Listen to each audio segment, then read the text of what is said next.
They saw you push your child and your child hit his head on the wall. No, he didn't. He didn't hit his head on him. He did that himself. On the 9th of February 2022, Waukegan, Illinois, police body cam footage captures a high-tension situation inside an apartment building. Officers have responded to a call regarding a possible child battery in progress. Upon arrival, they find a woman in a red shirt screaming at a witness who claims she saw the mother strike her own child. Don't touch my son. Don't do nothing to my son. I do that if she smack you. Did I smack you? Don't lie. You're not going to get in trouble. I hit you against the wall. Didn't I push you? You're not going to get in trouble. I pushed you, right? The mother immediately becomes combative, questioning the 6-year-old boy in front of the police. Her defensive posture is an immediate red flag for the responding officers. While she claims she is merely disciplining him, the witness describes a much more violent interaction involving a full palm strike to the boy's face. But you was just upstairs playing the game. But you was just upstairs asking to play the game. Stop acting like that because she a light-skinned bro. You just like everybody else, bro. What the f is so cute about this? As the argument escalates, the officer tries to separate the parties to de-escalate the situation.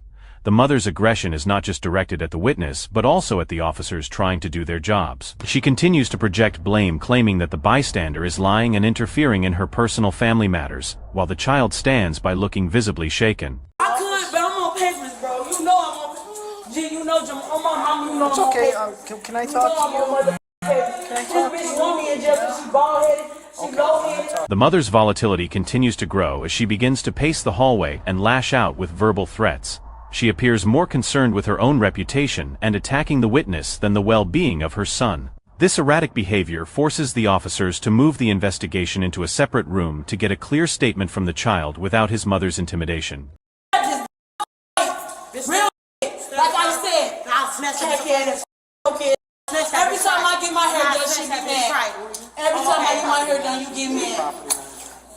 Following the chaotic scene in the hallway, the mother is moved into a small office, while officers speak with the boy. Left alone for a few moments, she makes a critical error that will define the rest of the case. She picks up her phone and makes a call to an unknown person, providing a detailed description of what happened while the body cam continues to record every word she says in the quiet room. So I pushed my baby, this cokehead ugly ass. No, her friend said that I punched him. Don't you think if I punched him, it would have been a mark? I punched him, and he always gonna jump. In her mind, she is justifying her actions by claiming a push is not as bad as a punch.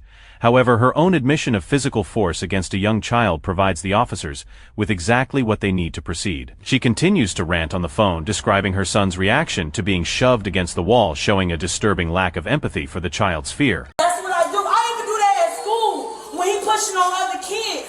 She need to mind her business. Mind your business. Mind your business. Leave me alone. That's why I want to leave this building, bro. Leave. I am. Leave me alone. When the officer returns, he confronts the mother about her aggressive parenting style and the way she speaks about her son. He makes it clear that pushing a child against a wall is not an acceptable form of discipline. Despite the officer's warning, she remains defensive, arguing that real abuse would be much worse than her actions, and failing to realize she has already incriminated herself on camera. Look at how you're talking. That's not how parents should talk. Bro, I told somebody something like this on the day I pushed him. I pushed him. And you're admitting to me that you pushed him. That's not discipline. That's abuse. No, it's not. Abuse would be beating him. I didn't beat my son. The tension in the small office reaches a breaking point as the mother continues to shout at the officer. She is unable to grasp the severity of her admissions or the legal implications of what she just said. The officer maintains his professionalism despite her insults, focusing on the fact that the evidence now supports the initial report of battery. So abuse is pushing my son, shoving him, telling him not to go that way. While the mother remains in the office, another officer speaks softly to the 6-year-old victim.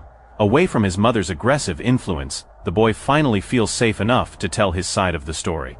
This is a delicate interview where the officer must be careful not to lead the child but rather let him explain the events in his own words to confirm the physical contact reported by the witness. I need to talk to him without you being here. Hey, come here.